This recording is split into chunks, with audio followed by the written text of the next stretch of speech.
കേച്ചി ഇത് ആരാ കേച്ചേ? ഏത് മൂമ്മ അത്? അപ്പച്ച മൂമ്മു. ഓഹോ, മൂമ്മു എന്തോ ചെയ്യുന്ന അവിടെ? പുല്ല് തിന്നുവാണോ? കുഞ്ഞ് വിളിച്ചേ മൂമുനെ. എങ്ങനെയാ മൂമു കരയുന്നത്? ഓക്കെ, മൂമുനെ ഒന്ന് വിളിച്ച്. മൂമു അവിടെ എന്ത്? ഇല്ലില്ല, മൂമു കുഞ്ഞിനെ വെച്ചിട്ടില്ല. ഓക്കെ, മൂമുനോട് പറ ഹായ്. ഇന്ന് സ്കൂളിൽ പോയിട്ട് എന്തുണ്ടായിരുന്നു?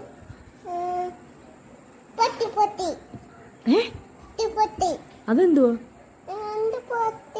ആ, ഇന്ന് ഏത് പാട്ടാ പഠിച്ചേ? ജോണി ജോണി പഠിച്ചോ?